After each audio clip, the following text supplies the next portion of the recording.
Welcome to Step Up to the Sport, the conversation series bringing together the minds of women's baseball and women in baseball. I'm Kate Haines, the moderator of today's conversation and the archivist for the International Women's Baseball Center. Our host today will be IWBC Director, Sabre Vice President, and Kent State University at Stark Associate History Professor, Leslie Heaphy. Our guest today is Andrea Williams, and we'll be discussing her new book, Baseball's Leading Lady, Effa Manley and the Rise and Fall of the Negro Leagues. Andrea Williams is an author and journalist who worked in marketing and development for the Negro Leagues Baseball Museum in her hometown of Kansas City, Missouri, before turning to writing full-time. She now lives and writes in Nashville, Tennessee with her husband and 4 children. So welcome, Leslie and Andrea. Good to have you guys back. And I'm going to turn it over to Leslie for our conversation today. Thanks, Kate. Appreciate the introduction. And I'm excited to be here this morning with Andrea Williams. And we're going to have great time talking some baseball, talking writing and history. But I first have to ask, so you're from Kansas City. I am. So whenever anybody asks about Kansas City, it's a totally unrelated question. Do you have a favorite barbecue? I do. Oh my gosh, this is the best way to start it. Gates is the only way. It is the only way. I worked at the museum, and the museum sits in the 18th and Vine district, and we are actually pretty close to an Arthur Bryant's and a Gates. And so when there were days, we all kind of had to, it's a nonprofit, all hands on deck, and I'd be in the gift shop, and people would ask about, so how do we get barbecue? We're go all the way down 18th Street, make a left on Brooklyn, pass Arthur Bryant's, and keep going until you get to 12th Street so you can get to Gates. So, all right. But everybody has their barbecue joint, but I am Gates all the way since I was a kid, for sure. That's why I had to ask, because everybody knows Bryant's and Gates. And so I wanted to see which side you fell on, because I actually like Gates as well. There are some new players, to the scene. I've been in Nashville 11 years, and I know there's a handful that have opened just since I've been here, but tried and true. So tried and true. Very cool. So the other thing about Kansas City, of course, is Kansas City is associated very much with baseball. So just in general, how did you get interested in baseball? Because I think you're a Royals fan. Yes, my dad introduced me to baseball when I was pretty young. I played softball. But it was lots of watching baseball on TV. I went to a few games when I was younger. It was hard to be a Royals fan back then, to be honest with you. It was really, really hard. But it was cool because we got TBS, so there was a lot of Braves games. This was the Smoltz, Glavine, Maddox era. Watched a lot of Chicago Cubs games.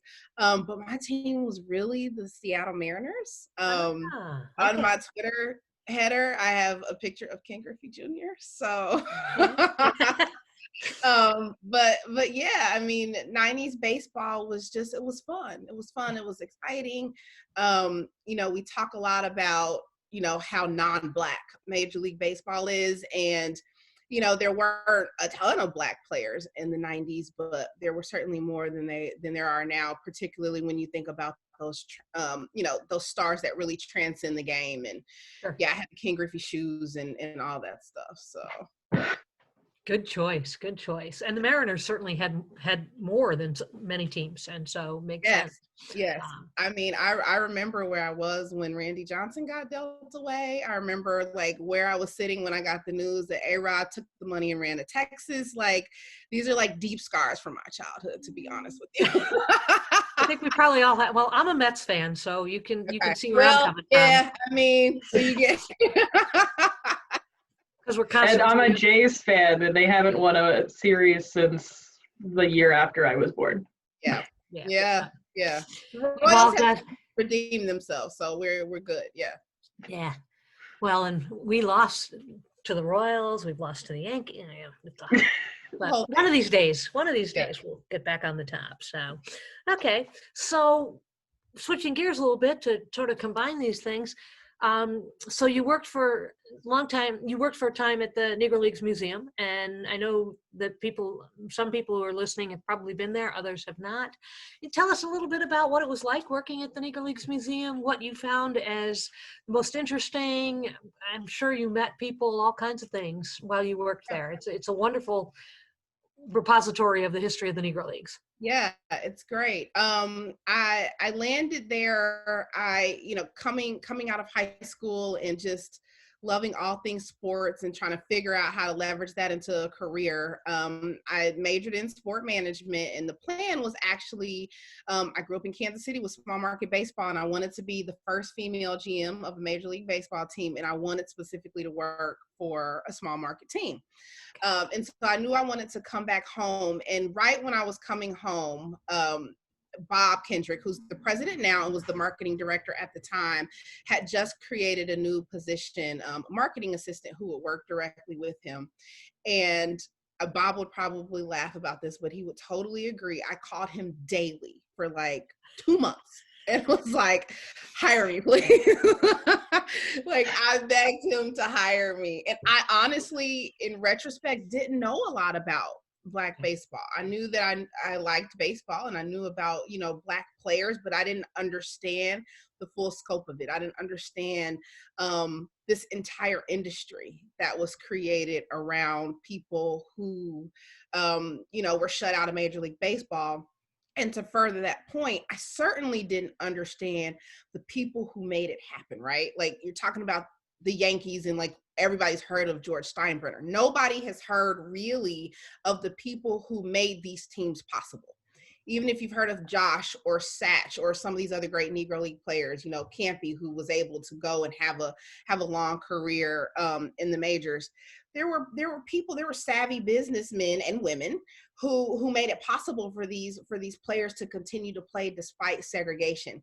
And so going to the museum was really an eye-opening experience just from that regard. Again, I come in, being really fascinated by the business side of sport, and still at the time thinking that, I'd started an MBA program at UMKC and was still thinking that, okay, I'm going to work in baseball, hopefully become a general manager. And so I was absolutely fascinated by the Rube Fosters, the Gus Greenlees, and then of course, Effa Manley. Sure. Cool. And so you must be pretty excited that Kim Ng was just named as I am. Finally. Now, I remember being an undergrad and like, okay, so who do I look to? Like, who is out? And she was like at the Yankees then. And I remember thinking like, okay, so I probably won't be first because this woman is going to get there in like a couple of years. I mean, that is, so here we are in 2020. Yep. I was going to say, who knows why it took so long, but we know why it took so long. Yeah. But yes, I am absolutely thrilled. I'm excited to root for the Marlins. When the Marlins and the Rockies came in as expansion teams, my dad and I picked an allegiance. Okay. Which one was going to be our team, and I picked the Marlins and he picked the Rockies. We had family in Denver at the time, but I was like, I'm going for the Marlins, and like had a little squirt cup, the little cups that have like the little straws that come out, and I had a hat and everything, and it's all at my mom's house. I'm gonna pull it back out. Yep. So yeah, I haven't really rooted for the Marlins since Dontrell, but I'm excited for sure. I think the Marlins gained a whole bunch of new fans when they did. Yeah. I mean, it's a great marketing tool, right? I mean, absolutely. But if we can sell some tickets too, that's not a bad thing at all. Absolutely. So you worked at the Negro Leagues Museum, got a chance to learn some of this history. You went in with this idea that you wanted to be the next GM, and now you're a writer. So why writing? Oh gosh, that is a really good question. I think the most practical explanation is that I started having babies and needed to do something that was that still kept me in it, but that wasn't such a heavy requirement. I mean, we had like after hours events all the time. We had a traveling exhibit during the summer that went to, a different baseball stadium every weekend during baseball season, which was amazing, but it really wasn't great for having kids. I also had always been a writer. I did a lot of writing in my position at the museum. Before that, in undergrad, I wrote for the student newspaper at Georgia Southern and was always writing. Actually, I would tell people I'm going to be the first female GM of a Major League Baseball team, and I'm going to write for ESPN, the magazine, on the side. Like this was the full strategy. So I got to the point where I was like, all right, I don't know about this GM thing. And not so much of just like because I'm having kids, but because, you get older and I'm like, do I really want to, live at the ballpark? I don't know. But writing was something that I could for sure do, that I enjoyed. And, I love telling stories, helping other people tell their stories. And so, yeah, here we are. Very cool. Very cool. So as you've developed and the book we're going to talk about here in a moment is not your first writing experience, certainly. You've written other things. So how do you choose your topics?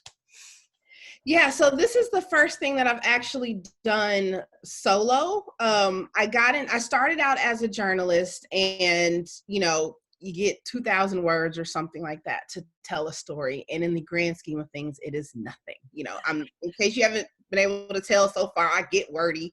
And I'm like, I need more space.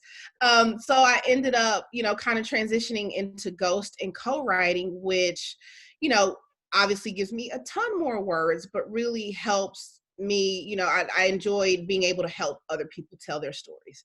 So in that case, I didn't really pick the stories. Most of the time it was, an agent or, an author, someone who wants to get their story out, or maybe even a publisher reaching out and asking me to help bring a project to fruition. But Effa is the book that honestly could have been done 10 years ago, but she was just kind of like, when are you going to do it? When are you going to do it? And so, yeah, so here we are. It's the first one, like I said, that I'm doing completely by myself. And I think it's fitting. I think she, even leaving the museum in 2007, Effa's story has just always been, in the back of my mind. Just, she's always been such a huge inspiration to me. And yeah, I'm excited that this first book by Andrea Williams is about Effa Manley. Well, that's a great lead into. So for those listening, what we're going to be talking about for most of our time now is your first soloed work, Baseball's Leading Lady, and it's about Effa Manley. And you sort of answered the question it seems like a perfect choice for you, wanting to be on the operations and management side of things.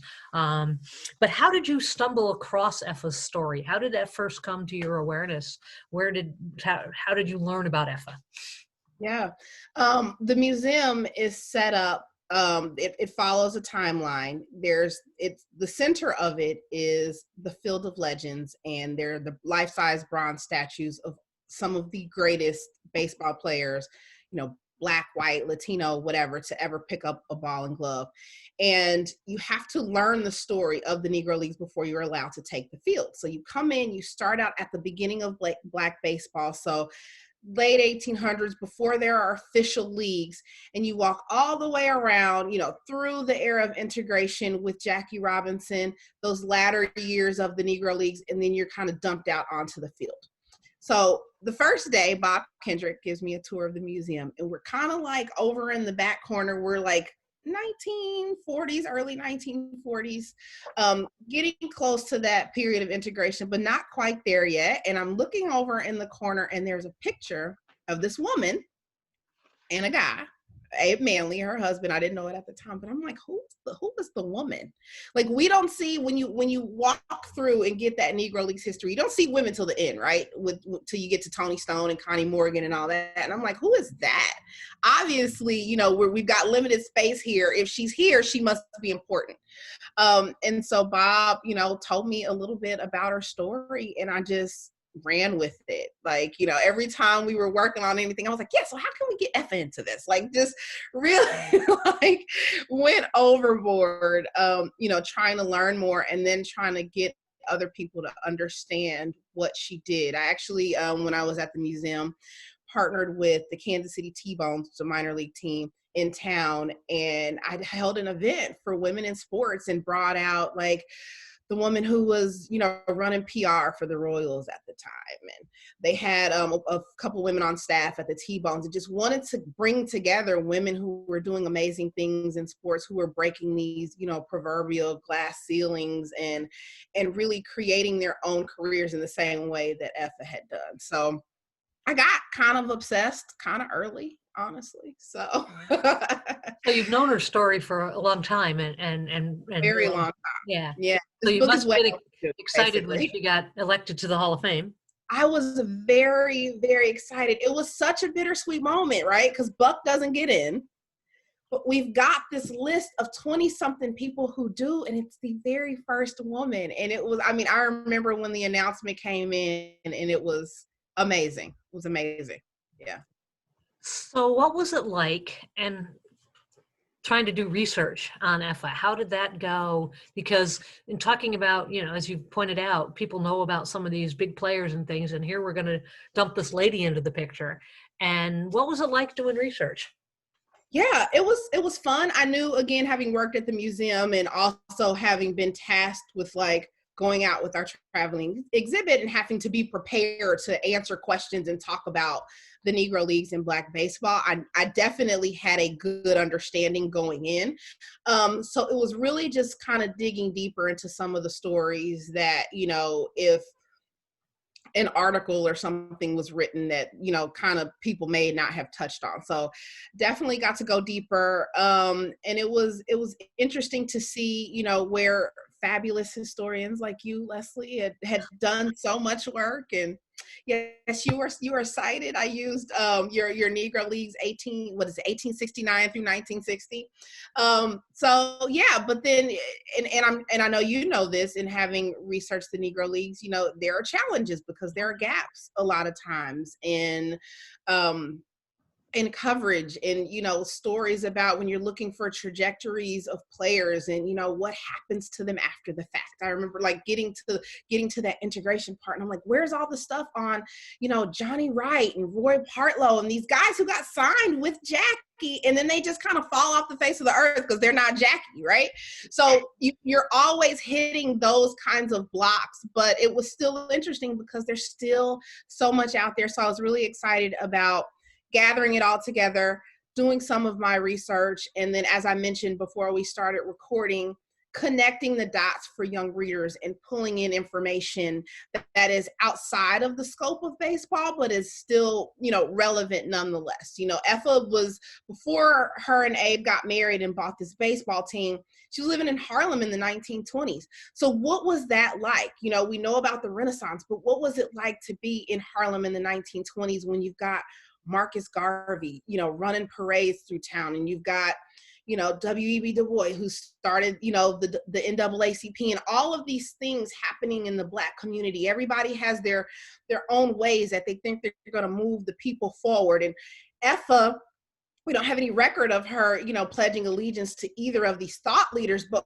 we know that she is a product of her environment, that she was around it nonetheless. And so how does that shape her as a woman, as an activist, and then later as she goes in and becomes an executive in professional baseball? So it was fun to do all that. And then, yeah, frustrating because you're like, where's all the rest of the stuff? And so when you're talking about EFA, it's interesting because the first thing that people are going to focus on is her baseball side of things, right? And we'll talk about that here in a minute. But as you pointed out, there's much more to EFA's story than just her as the owner of the Newark Eagles. Not to give away too much of where your story is going to go, but can you tell us a little bit about some of the other things that EFA was involved in that make her a figure beyond just the baseball diamond? Yeah. I mean, we talked about Kim Ang, and she, has just recently been appointed GM of the Marlins. And if we wanted to tell her story and we started there, we literally miss a whole lifetime of work that she's done, right? Because she came so late to it, and in the same way for different reasons. But Effa didn't become involved in baseball until her late 30s. I mean, she was 38 when her husband and they decided to buy this team. So she certainly, again, had lived already a pretty full life. In the 30s in Harlem, she led a boycott of a department store that accepted Black people as customers. And indeed, they were able to discover that the Black community represented 70% of their sales receipts, but the store wouldn't hire Black women in more visible and higher paid positions like sales clerks. And, there was, again, connecting the dots and what is happening within EFA's world, but also outside of it. Well, in other parts of the country, in Chicago and, you know, other large cities, there were activists who were starting these "Don't Buy Where You Can't Work" campaigns. And so EFA and the group of women that she was working with, they partnered with a local pastor, and he kind of helped them create that environment in Harlem. And we're not going to buy where we can't work. And we're going to hold the feet to the fire of these owners here, and require that they honor the people who are essentially keeping them in business. So she was a remarkable woman. Abe had already purchased a baseball team before. He purchased the Camden Leafs in 1929 and ultimately became a victim of the Great Depression. I think 100% part of the reason why he felt comfortable getting back into baseball in 1935 was because he knew he had EFA on his side, and he had already seen this woman at work and knew what she was capable of.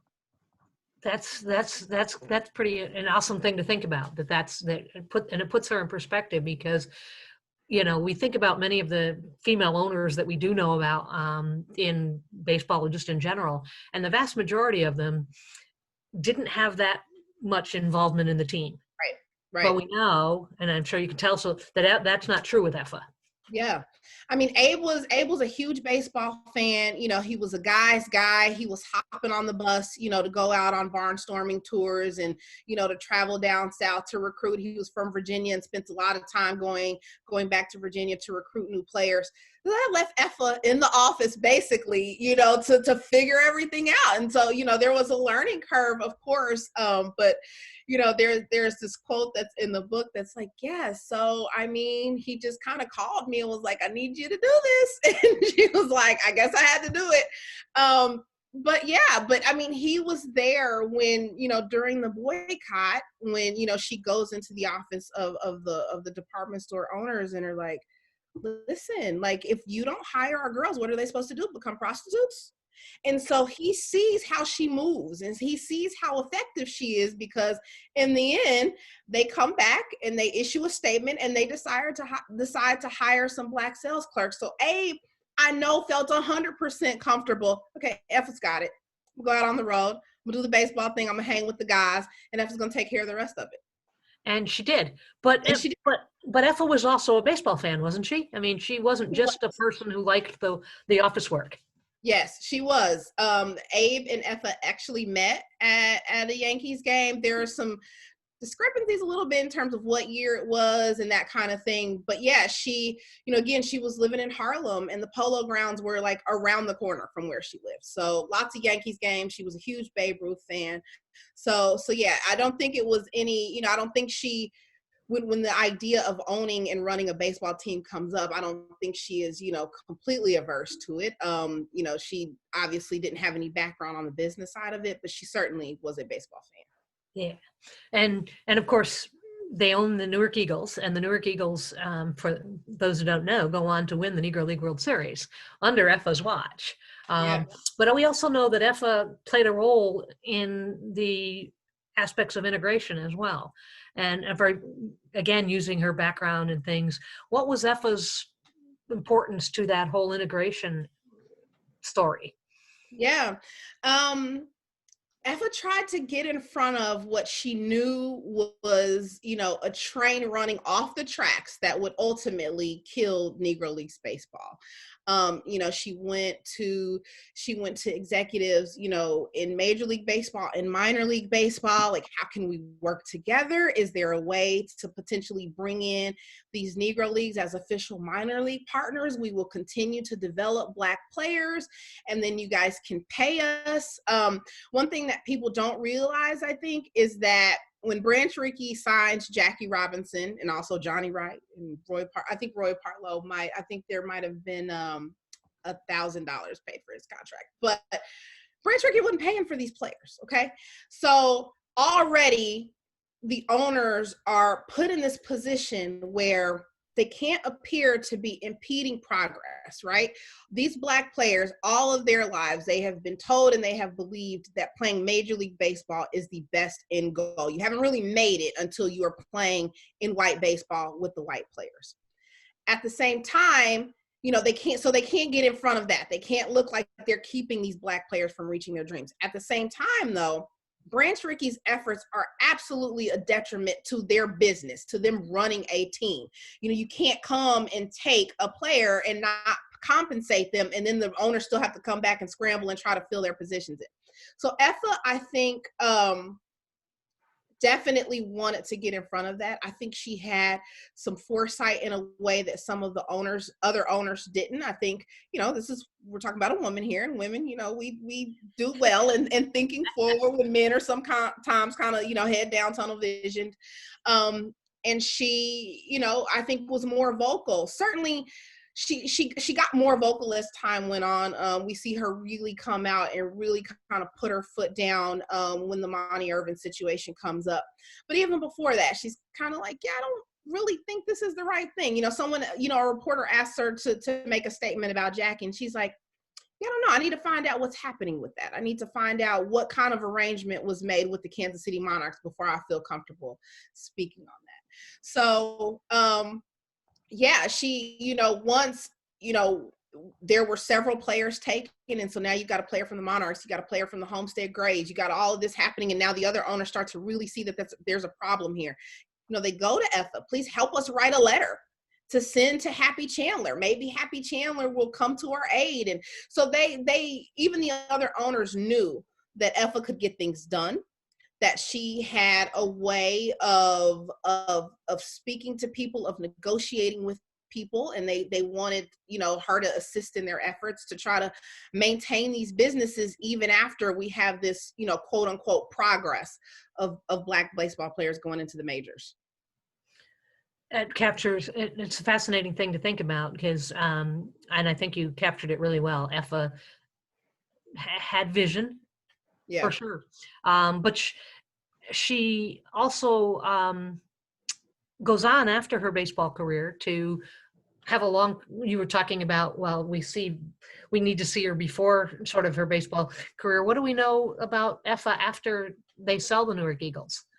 Yeah, I think the biggest thing, I in the book actually with her I call it Effa's last stand. But so she has agreed to sell the Newark Eagles. And again, we're still in the early stages of integration. I think there was this fear that, oh my gosh, we're gonna let Jackie in and there's gonna be this flood of Black players. We know that didn't happen. But we're still, there's still some tiny steps being made, and she agrees to sell the team. It gets leaked out to the news, and she finds out that Branch Rickey has signed Monty Irvin. Well, the announcement hasn't been made that there are new owners of the Eagles, in that Monty Irvin is still technically under contract. And so the new owners out of Memphis had told Effa, if there's anything else that happens, if there's any compensation that comes in, we'll split it with you. So Effa now is like, you know what? I've had enough. I've already decided, at this point, the Negro National League is pretty much dead. There's only 3 remaining teams. They're absorbed by the Negro American League, which is primarily operating out of the Midwest. She was like, Abe and I have decided to walk away, but before we walk away, I want to make sure we are clear on this. So she actually hired an attorney who reached out to Branch Rickey and was like, Monty Irvin is under contract. This is not going to fly. At this point, I think there's been enough push and pull that Branch Rickey doesn't feel like it's worth it anymore. So he agrees to release Monty Irvin. And so Effa gets to work basically finding him a new home. Now, again, at this point, she's getting backlash from the Black press, from the Black fans, from Monty Irvin. Like, how dare you? I had a deal on the table. What are you doing? And so again, this is why in 1946, when these signings first started happening, nobody said anything because nobody wanted to be put in this position. But again, Effa now at this point is like, we're done with baseball. I am no longer concerned about what you people think. I'm going to do what's right. So she was actually able to negotiate and getting a contract with the New York Giants. It also ends up setting a precedent so that now, these efforts that she makes, and also with Larry Doby, when Bill Vett comes calling for Larry Doby, and she's saying, yeah, actually, I'm going to need you to pay me. It sets a precedent for other owners in that now, when we can see the writing on the wall, and we know that the Negro Leagues are really, really coming to their end. Well, some of these owners who have some players who are still of value to Major League Baseball now can sell them in the open market and actually get paid for them. So. Yeah. Well, it just seems like it's a continuation of her whole life story, right? Right. Of doing doing the right thing and not letting people get away with something that isn't right. Right. Yeah. Yeah. So your book's coming out in early January, and anybody that's going to get to read it is going to get to hear about Effa and hear Effa's story. But your book is more than just about Effa, right? What else are people going to learn about? How do you situate her story? So because it's beyond just a biography of Effa. Yeah, it is.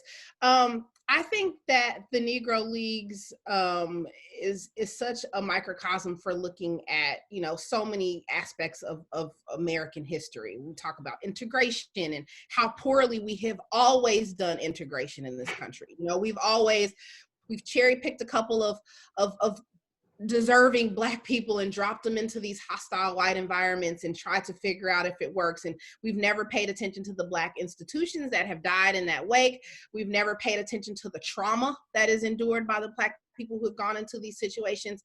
So that's just one example of a lot of things that I think, again, in writing this book for kids first, that they can understand and really glean from this story. That is, there's a lot of history in it. There's a lot of, talk about social justice issues and all that, but it's wrapped in a baseball story, which I think is kind of cool. But before we can get to that, I wrote about, the early days of Black baseball, post Civil War, Leslie, which, like Black people were already playing baseball. Yeah. I mean, we were always there. So, but there's the key statement right there. Always there. We're always there. So, before we talk about Effa and what is happening in this kind of revitalized Negro National League that restarted in 1933, let's talk about the first Negro National League in 1920 and the work that Rube Foster did to create, this first organized structure that can help take Black baseball to the next level. Well, before we talk about what he did in 1920 and founding the first Negro National League in Kansas City, we have to talk about the independent Black teams, because Rube Foster was actually a player on one of those, or several of those independent Black teams, and had really come up in this rich culture of independent barnstorming Black baseball clubs. So I wanted to make sure that I was really connecting a lot of dots here, that I wasn't just leaving, taking a snapshot of one moment in time and then leaving kids with lots of questions. I want to answer more questions than I leave open. And I think a lot of times in history, particularly in some of the nonfictions that is out there, we leave so many questions on the table. And I think if we've got a kid's interest, if they're flipping through the pages and they're on page 50, 60, 70, and they're still reading, I'm trying to hold on as long as possible. Absolutely. I want to make sure they keep reading and get all of the things they need to know. So can I do all of the things that I want to do in, 300 pages or however long it ended up being?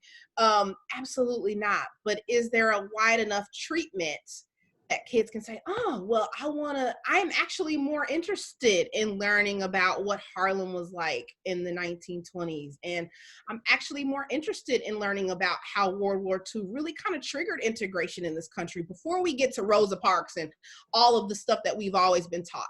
So I try to touch on all of that. I try to connect these dots and basically wear my editor out trying to fit all the stuff into the one book. So cool. So this book comes out in January 5th, is that correct? January 5th, yes. So as those listening, you can tell this is something that you're going to, if you haven't, you can pre-order it already, you're going to want to get, because you're going to get an incredible story. But tell people just in general, how can they get your book? Yeah, I'm actually, okay, so by the time this launches, the pre-order campaign will be over, but I've done a pre-order campaign with Parnassus Books, which is a Nashville independent bookstore here. And I'm doing signed and personalized copies with them, but it is available wherever books are sold. Awesome. That's awesome. It is easy to find this super rich history book that is also fun to read. It just sounds like an incredible story, and just listening to you, it's clear you've captured lots of pieces of the story of the Negro Leagues and put forward this incredible woman that most people know nothing about, which will add to the pantheon of people that, the Jackie Robinsons and others that we always hear about. And so, right. So you mentioned that, you wore down your editor, you tried to put it, you can't put everything in a single book. So the logical question to ask you then is, what's next? Well, so publishing is like the land of secrets. I actually do. So I have 2 books coming out in 21. I can't even announce the other one yet. I'm wondering if by January 11th, when this drops, if it'll be announced yet, but it is certainly not announced now. But it is fiction. It is middle grade fiction. So still written for, a younger audience, but, and still sports. Ooh. There's lots of sports everywhere, all of my stuff. But this is basketball. Oh, cool. And so I am very, very, very excited about that one. That's awesome. So now you've intrigued us all. So now everybody has to be watching and paying attention. Yeah. I'm going to be paying attention for that announcement. Yeah. So I'm excited about the announcement. So let me flip the question then just a little bit differently, because the publishing world is. So on your bucket list of things to write about, do you have things that you want to write about? Oh gosh, yes. I don't even know if I could even recall everything right now. So my editor and I have already been talking about the follow-up to this book, to the EFA book, which will also be nonfiction. But I'm just really, there are just so many things. And I think, that is the benefit of coming in as a journalist. There's always a story. And when we start talking about these untold or undertold stories, I think that the possibilities are endless. As I made the commitment to write this for kids and started digging into that world, it's not just, okay, well, what are the stories that I want to tell that haven't been told? It's what stories do I want to retell? Because we've been lying to kids. So that's a whole other thing. No, absolutely correct. Yeah. Well, because a lot of times people think that you can't tell these stories to kids as well, right? Yes. And that is, I have 4. My oldest is 13, and she reads voraciously, and she doesn't really like nonfiction. And so I was like, you know what, let's work on that, right? Like we see that a lot of times if a book does really, really well for adults, publishing will circle back and put out a young reader's edition, which is fine. But I am trying to push this movement that we create compelling nonfiction for kids at the outset. It is written for kids. Now, again, I do think that, this book is great for adults as well, for older teens. I think it's a great primer for people who know very little about Negro Leagues to get a lot in a little bit of space. I think it can be sometimes overwhelming even for adults to look at a massive book and say, okay, I want to learn about the Negro Leagues. And you're looking at this 500-page, door stopper thing. So I think there's value in this book for all ages, but 100%, we got to tell these stories to kids. We got to make sure kids understand this stuff. Right. So much of what we're dealing with right now in this country is a bunch of adults who don't know what the heck is going on now or has gone on in the past. And the best way to get in front of that is to teach them when they're young. So now all of a sudden we're not surprised. We're not dealing with fragility. We're not, having to pity pat around people's feelings because they believe the lies that they were told in elementary, middle, and high school. Let's get ahead of that. So that is 100%, kind of the motivation for doing this work, for being in a space like kids nonfiction, which, there's some, but it's not like, if you wanted to go out and find a YA fantasy novel, you'd get like 5 shelves at Barnes & Noble. You want to go find some kids nonfiction, you get half a shelf. So, just trying to change it one book at a time. And again, help people understand, help kids understand the world that we are living in, how we got here, the flaws that we have. When my kids are asking me questions about, the world and what is happening right now, or even outside of my family, I see people talk about, well, why aren't there very many Black people in Major League Baseball? And so we start talking about, okay, well, do we need to go into the inner city and create these programs? And we can do all of that. But if we're not really talking about the source of these issues, if we're not going all the way back, we don't really understand them, and thus we don't really know how to fix them. So, yeah. Well, as a historian, I applaud the idea, because when they get to me, they will actually know things as opposed to what happens right now. Because you're absolutely correct in all of that, and so it's going to be very exciting to see where all of your books go. I'm very excited. Well, I think that we have the problem of we underestimate what kids can take. Yeah. And so, like you said, like we essentially end up lying to them about these histories, whether we mean to or not. And sometimes we clearly mean to, and sometimes we're just like, maybe these kids can't handle this, and that's not the case. Right. And I think that comes into also who is allowed to tell these stories, right? Yeah.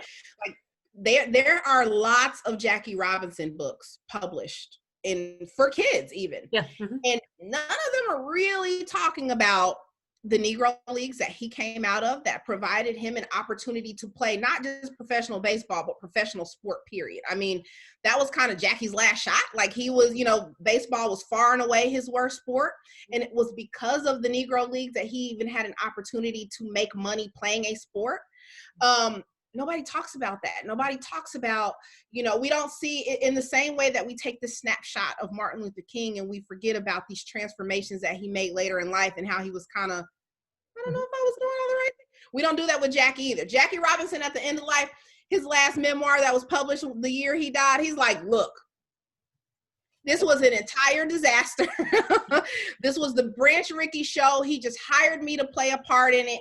They never really cared about Black people. They only cared about green dollars. We don't talk about that stuff. And so then when you get people who come along who don't really understand it, maybe because they haven't read Leslie Heaphy's books, or maybe because they are just not a part of the community, we get these whitewashed, watered down stories of Jackie Robinson that start, on April 15, 1947, and then in, a year later when he's won Rookie of the Year, that kind of thing. And so we miss, to your point, about Kate, about, are we intentionally lying, or is it just happening because we're keeping out all of the information?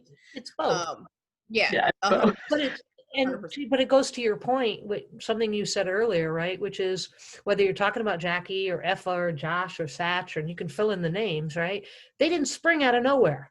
And so that's the problem when you leave out these stories. It appears that they spring out of nowhere, and then you're missing it. It dilutes the ideas, and it takes away the history. It takes away the things to be proud of and the things that could change things when you don't know these stories, right? Exactly. Yeah. I mean, I want kids to know that, yes, we were incredible athletes and we've always been incredible athletes, but I want kids to know that we were also incredible businessmen and women. Like what does it mean now when we don't just want to be Satch or Josh, but now we actually want to be Effa? We want to be Gus Greenlee, and we want to have our own team, and we want to build our own stadium. We want to do all those things. What does that mean then when kids know that, oh my gosh, we were doing that in the 1930s? Right. And now we look at the current landscape in professional sports in 2020, and it is the cyclical thing every year. Well, where are the Black executives and where are the Black coaches? When we were doing it literally 100 years ago. We were doing it. But when you suppress those stories, not only does it, we're lying about what our history is, but we also end up impacting kids in what they think they can aspire to. We always say, well, you have to see it in order to believe it. Even if we can't see people doing it right now, we don't have to go that far back in our history to see people who are doing it and doing it well. Yeah. Well, I mean, Effa's story, 1940s, is really not all that long ago. It's not that long ago at all. And so Kate, I know, has some questions that came in from our social media, and so I'm going to turn it over to Kate to see what kinds of questions came in that others may have about your research and your books. So Kate. Yeah, we definitely got a couple of questions. I know that Andrea caught some of them. I don't know if you saw all of them. And you've touched on some of the subjects, so if you just want to be like, we've already talked about it, you definitely can be, or if you want to expand. And some of them you might not be able to answer, but I think they are very important discourses to be continuing to have, especially after some of the things that we've already talked about, that we've been doing this for 100 years. Yeah. And, you know, we're still talking about the firsts of people and whatnot. So Camilla Hickson on Twitter asks, why did you decide to make this a kid's book? And did that change how you wrote it in terms of the voice and tone and that kind of thing? And if so, how? Okay. Well, I definitely have touched on why I wrote this for kids. We definitely need more nonfiction for kids. We definitely need to make sure that they are getting these stories early. In terms of the writing, again, for me, the big thing was weaving all these other stories and making it bigger than baseball so kids can connect the dots so that they have the full context. I think in terms of style and tone, my writing style, I mean, obviously it has to be younger so that, you know, word choice and things like that, but I wanted it to read smartly. I don't, again, you know, you set a bar for kids, they're going to meet the bar that you set. So I intentionally, you know, wanted to set it high, whether that's with writing style or language or even all of the stuff that I was throwing, you know, at them at one time. So yeah, I think that was that all the questions that you asked? I think that covered it. Okay. All right. Cara on Instagram wonders, what was the most surprising thing you learned about Manly in your research? Okay. That's kind of difficult because I knew a lot about her already. But I will say that I really enjoyed digging into the back and forth that she had with Jackie. So Jackie in 1948 comes out and publishes, you know, this piece in Ebony magazine that essentially trashes the Negro Leagues. And Effa, you know, again, there's this, well, I don't really feel comfortable speaking and we don't want to, you know, we don't want to put ourselves in a bad position with the Black community by speaking. But Effa's like, absolutely not. He's lost his mind, you know, he's ungrateful. Like, so it was always interesting to see as I dig into like the newspapers and things like that, when she is actually on record and you spend so long with the person, like, you know, even via archives, and you start to like hear their voices. So I'd be reading these quotes and I can like hear Effa's voice. So yeah, it was always interesting to see how bold she was.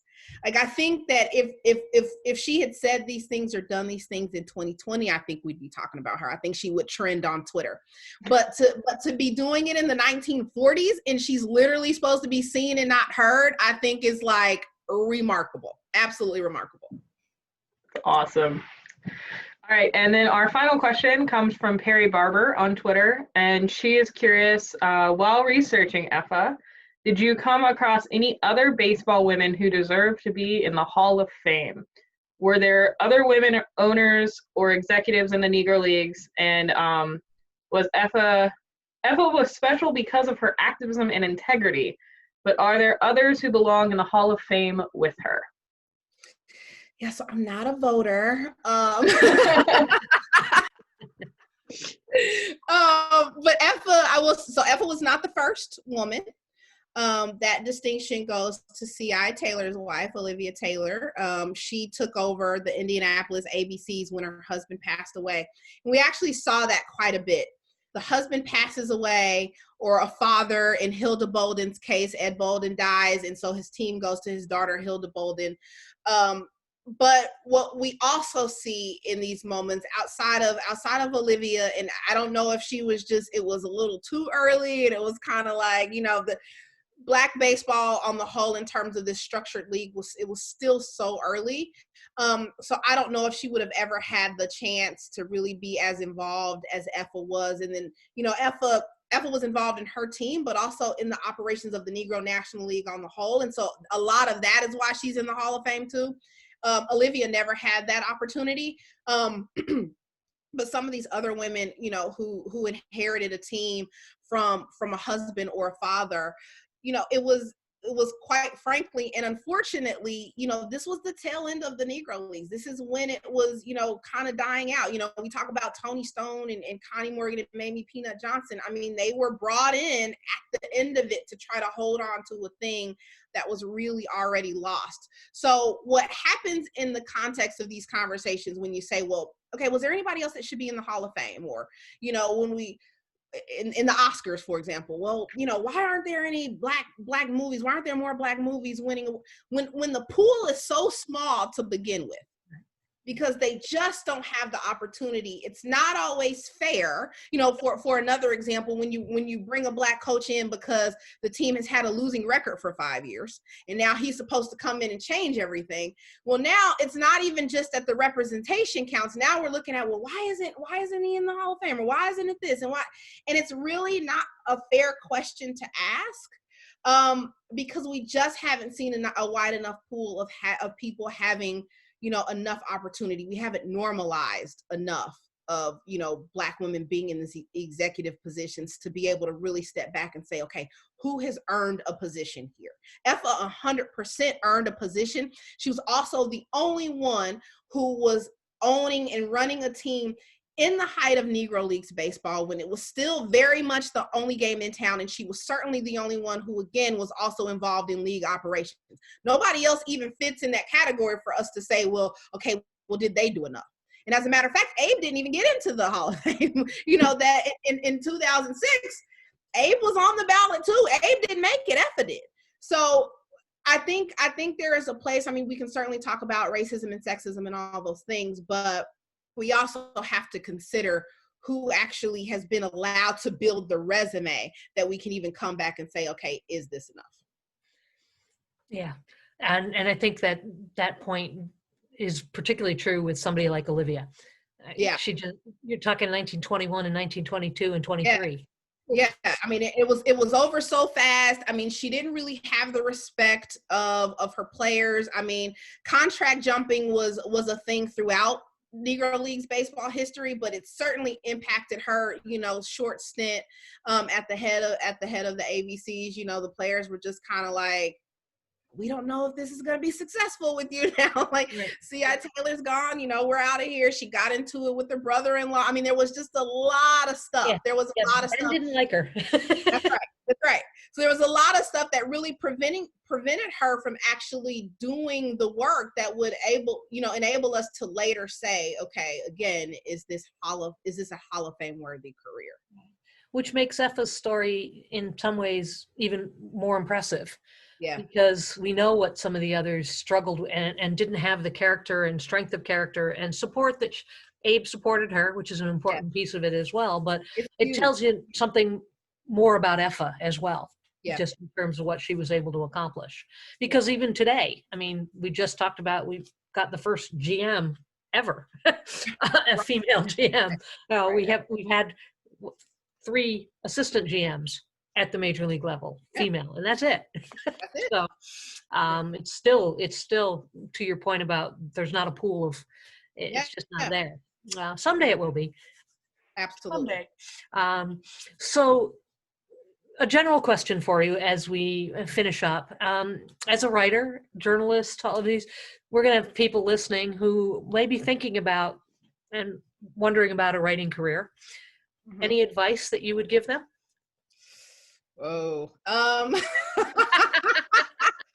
be ready for long days and longer nights. No, it's hard work. It's hard work. But I would recommend reading lots, and writing, doing the work, you know, journaling, or even if you can get a gig, you know, before I was actually publishing books, I was working as a journalist.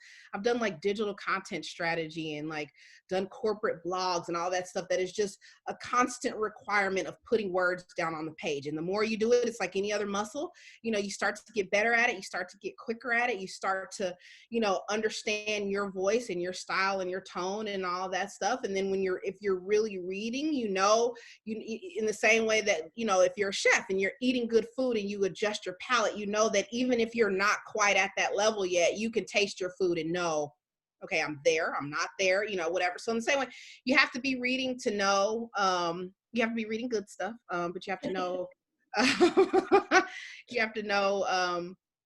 what is in the market, but also how you want to differentiate yourself. Like I talked about, you know, with this book, I mean, it is not a straight F a manly bio.